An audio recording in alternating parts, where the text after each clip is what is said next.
Welcome to this deep dive, presented by Safety One Source, tailored specifically for safety professionals, risk managers, and, well, anyone out there who's committed to building a safer workplace. Today, we're really going to dig into a pretty critical part of your jobs, navigating OSHA compliance. You know, those regulations can be a bit of a maze sometimes. They can, yeah. We've got a really interesting set of official OSHA interpretation letters. And the goal here is to really pull out that practical knowledge. Yeah. So we can provide some clarity, give you guys some actionable insight that you can take right back to your safety programs. And hopefully clear up some of those common misunderstandings or gray areas. Yeah, exactly. That people run into, yeah. All right, so let's jump right in with the topic that I think a lot of folks have questions about. Training for powder-actuated tools. Okay. What I find fascinating is how often we make assumptions about who has to deliver certain types of safety training. Right. Like we just kind of assume it has to be this person or that person. Got to be the expert, right? Right. But this OSHA letter, it's from March 10th, 2006. It really just cuts to the chase on that very question. Okay. Specifically, does training on powder-actuated tools, does that have to be done by the manufacturer's representative? And OSHA's answer is really straightforward. It's no. Oh, interesting. It's not mandatory to have that training conducted by the manufacturer. Yeah. So I think for a lot of safety professionals listening, the immediate follow-up question is, okay, if it's not the manufacturer, then who is qualified? Exactly. Who can we turn to? Yeah. If it's not that, that seemingly obvious source. Right.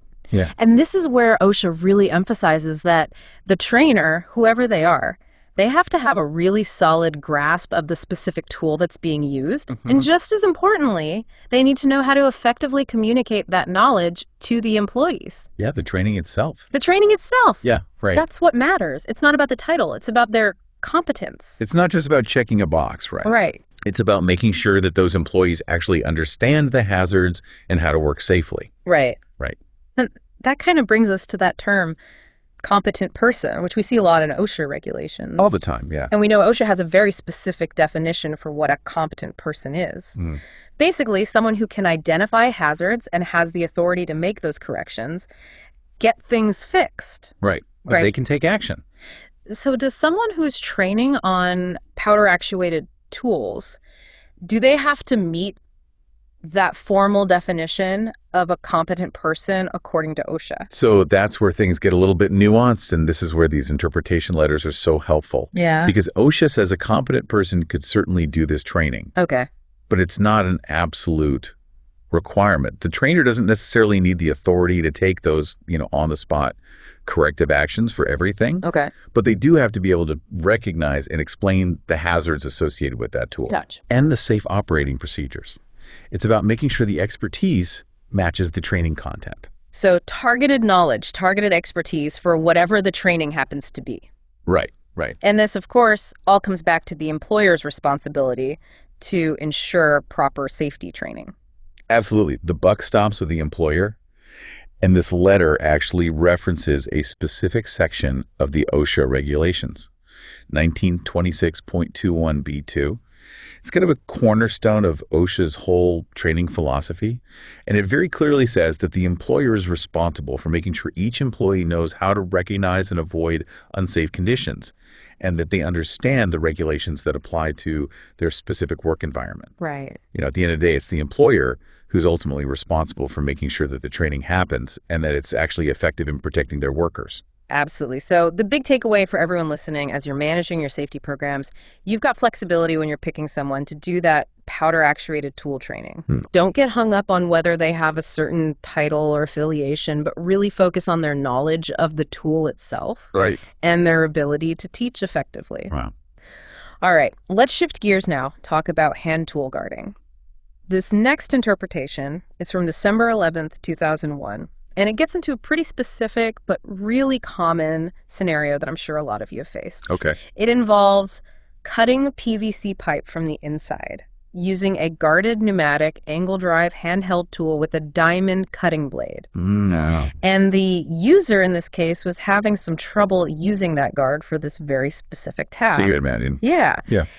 And I bet a lot of you listening have run into similar situations where you've got a safety guard that just seems to get in the way. Right. Especially when you're trying to do a very particular job and it's tempting to just take it off, get the job done quicker. Yeah, you want to get it done. You want to be efficient. Right. But this is where OSHA really draws a line in the sand. They're very clear.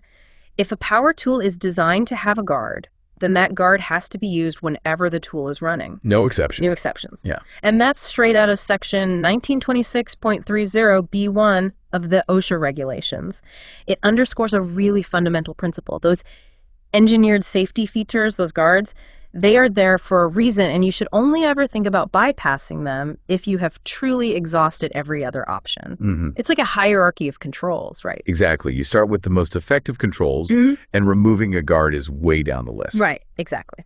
So in this case, because that pneumatic angle drive tool came with a guard, using that guard is non-negotiable, even if it makes that internal cut a bit trickier. Right, even if it's a pain. Right.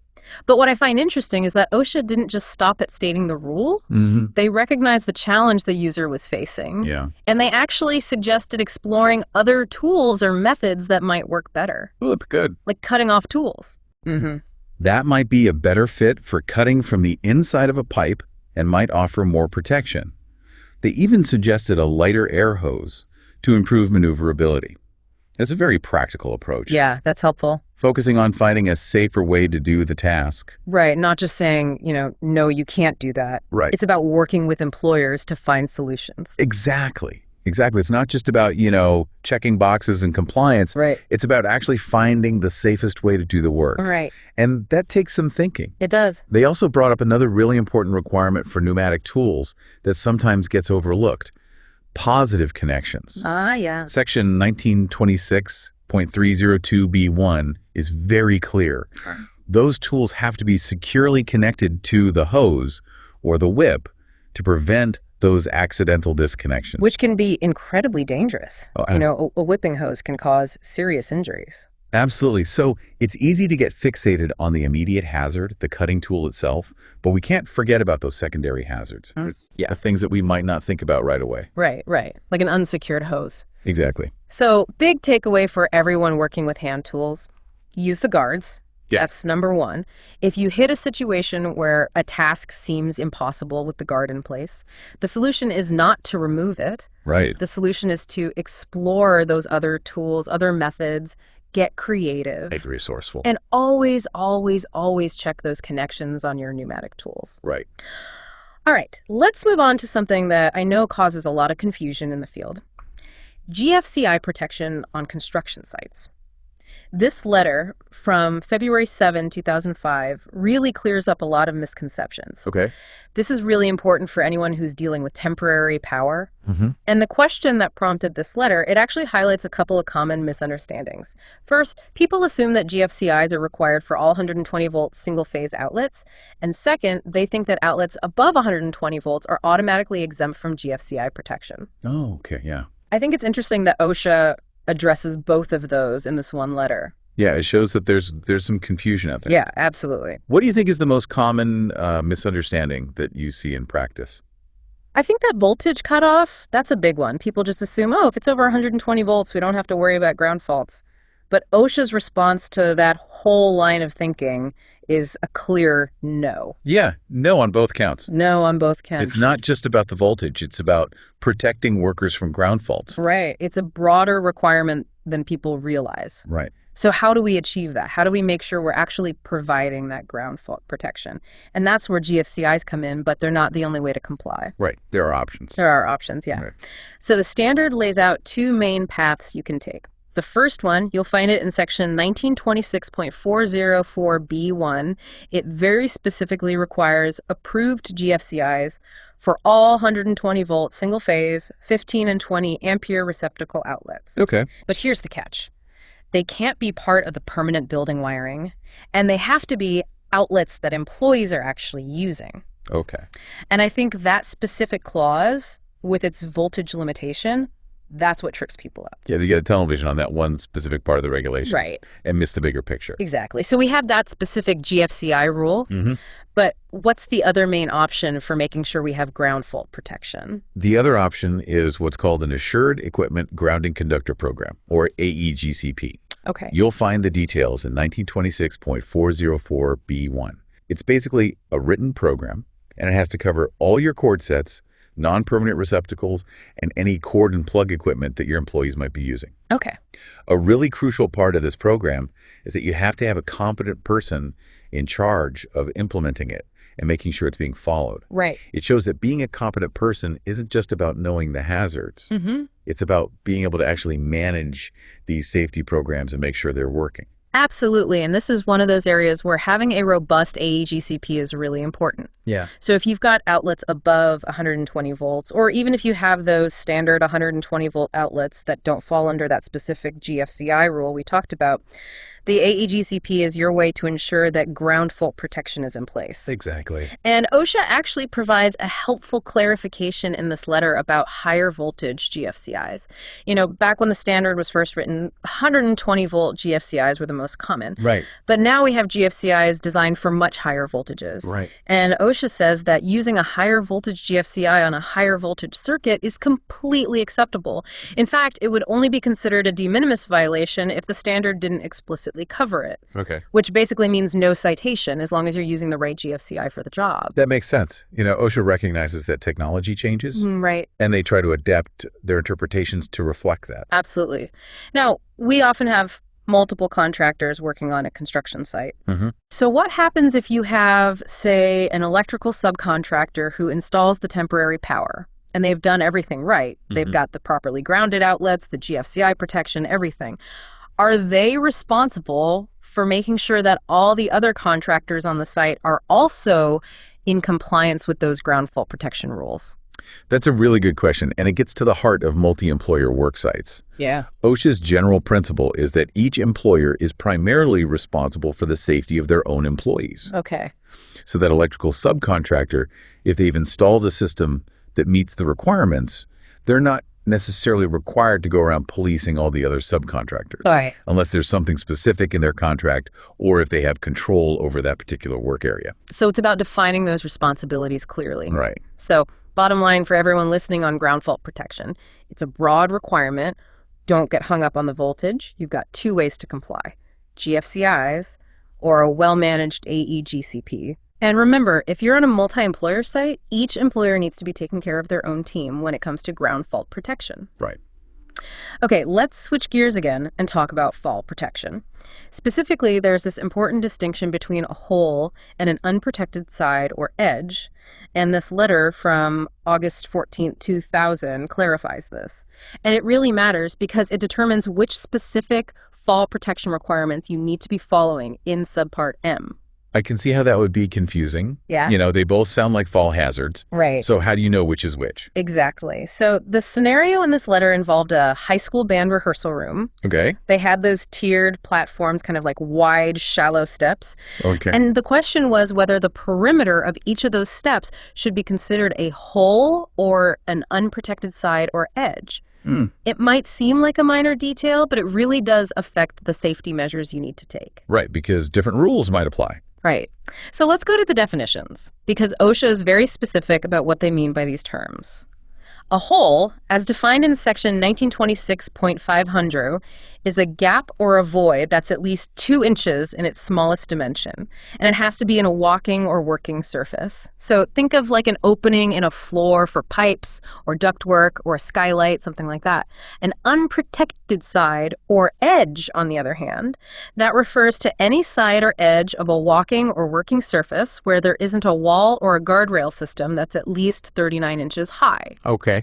So the key difference is, are you talking about an opening through a surface or an exposed boundary of a surface? So like with the band room, you're talking about the edge of the platform, not a hole in the platform. Exactly. You're not going to fall through the step itself. You're going to fall off the side. Okay. So in this case, OSHA said those platforms, the perimeter of each step, that's an edge, not a hole. That makes sense. Yeah. And then, of course, there's the question of when fall protection is actually required, because it's not every little change in elevation. Right. You don't need a harness to step off a curb. Right, exactly. Generally speaking, 1926.501B1, it says you need fall protection when employees are working 6 feet or more above a lower level. Okay. In this band room example, the steps were only 14 inches high. Okay. So that section wouldn't apply. Right. So for everyone listening, when you're evaluating fall hazards, really pay attention to whether you're dealing with a hole, something you could fall through, or an edge, something you could fall from. And of course, the height of the potential fall, that's always a key factor. Right. Context matters. Context matters. Yeah. Absolutely. All right, let's move on to crane safety. This letter from February 23, 2004, deals with a missing identification tag on a crane boom section.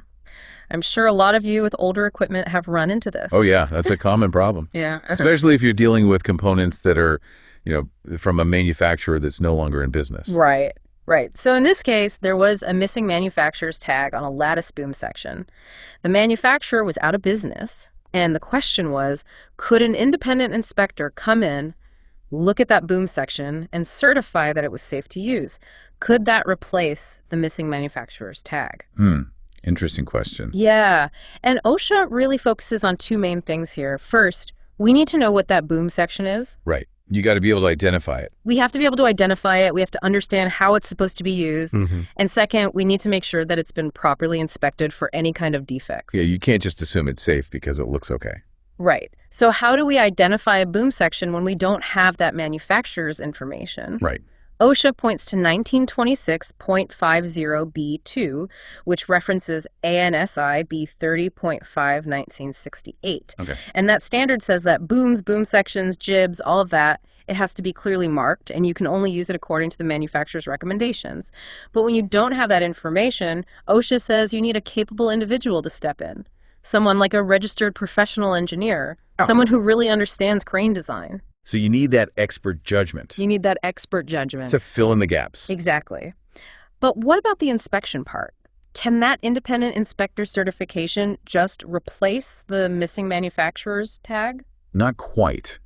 When it comes to inspections, we go back to 1926.50A. Okay. Cranes need to be inspected regularly, annually, before each shift, and even during use. Wow. And those inspections have to be done by a competent person, as defined in 1926.320S at Just to recap, a competent person is someone who can spot hazards and has the authority to take action to correct them. Right. So while an independent inspector might have a lot of knowledge, OSHA is saying that independence alone isn't enough. Okay. They need to have the technical expertise to do a thorough inspection. So they need both the authority and the knowledge. Exactly. They need to be able to identify the component and assess its safety. So the big takeaway here, keep those crane components properly identified. Right. If you lose that manufacturer's information, bring in the expert. Yeah, get an engineer involved.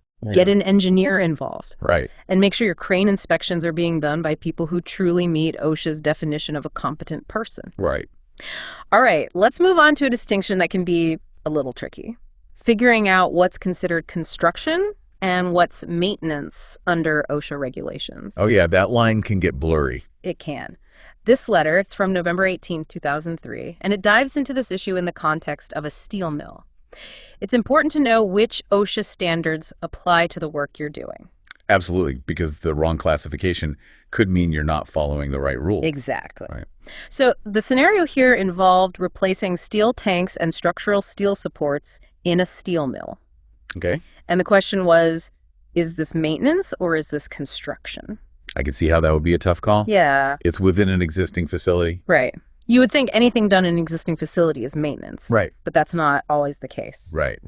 So OSHA points out that construction work that has a specific definition, you can find it in 1926.32G and 1910.12B. It includes construction, alteration, and repair. Okay. But maintenance, there's no real regulatory definition for that. Yeah. So OSHA generally goes with the common understanding, keeping things running, preventing failures. Okay, so it's about keeping things in their existing state. Right. So the key here is, are you just keeping things up and running, or are you making a big change? So like routine oil changes versus a complete engine overhaul. Yeah, that's a good analogy. Yeah. So OSHA provides some factors to consider. Are you doing a like-for-like replacement, keeping things the same? That's probably maintenance. Okay. But if you're upgrading, improving something, that's leaning more towards construction. Okay. The size and complexity of the job matter too. A small, routine repair that's different from a massive replacement project. Right. Scale matters. Scale matters. And if you have to change other structures or equipment to do the removal or replacement, that's a big clue that you're doing construction. So what about other factors? The age of the equipment, its condition, who's doing the work, in-house staff versus a contractor, Right. or if the work is done during a scheduled outage. Do those things matter? OSHA says those factors by themselves don't determine whether it's maintenance or construction. So those things alone aren't the deciding factors. Right. So going back to the steel mill example, they were replacing those tanks and supports that had deteriorated. What did OSHA decide? They said that was construction. Construction. Yeah, because it was a big, complex project. Right. And the equipment had failed. It wasn't just preventative maintenance. Right. So because it was construction, different OSHA standards applied. Exactly. For example, they said removing and installing the steel decking and the structural beams, that fell under Subpart R, which covers steel erection. Okay. But replacing the steel tanks themselves, that was not covered by Subpart R. Okay. Fall protection for that would be under 1926.105. Okay. But interestingly, work on the steel supports for the tanks, that was covered under Subpart R. So it gets very specific. It does, yeah. So the main takeaway, when you're trying to figure out if it's maintenance or construction, look at the work itself. Right. How big is it? How much are you changing things? And then figure out which OSHA subparts apply. Right. Okay, let's look at a slightly different type of construction activity. Using a crane to place monuments in a cemetery.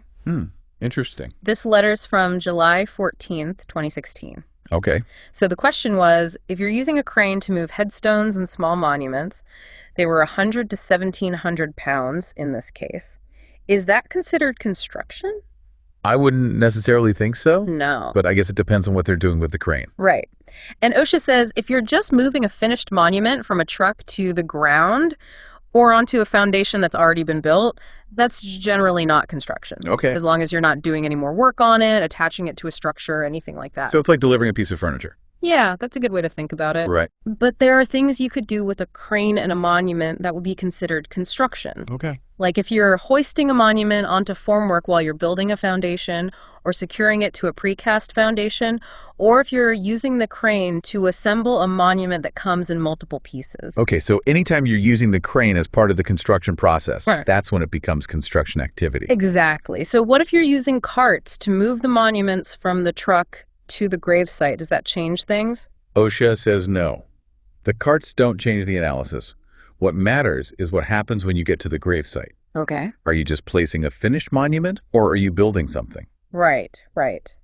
Now, there was also a question about using a crane with a big lifting capacity, over 2,000 pounds, but only lifting loads that are much lighter. Okay. So can you kind of get around the full crane standard by saying, well, we're not really using its full capacity? That's tempting. It is, but OSHA is very clear. You can't avoid those crane standards, that's 1926.1410 series, just by derating a crane. Oh, yeah. The crane's rated capacity is what matters, not how much weight you're lifting on a particular day. So even if you're only lifting 1,000 pounds, if the crane's rated for 5,000, you still have to follow the full standard. You still have to follow the full standard. Wow. Even if you have engineering controls or administrative controls in place to limit how much you're lifting, that doesn't change the classification of the crane. That's good to know. It is. So big takeaway for anyone using cranes.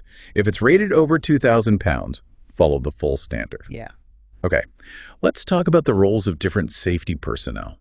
Specifically, what does it mean to be a competent person versus an accredited person?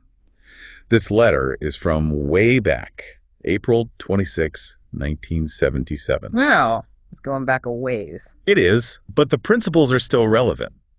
The listener's question was about how you become officially recognized by the Department of Labor as either competent or accredited. Okay. And right off the bat, OSHA points out that the specific section the listener was referring to, it didn't even apply to the equipment they were asking about.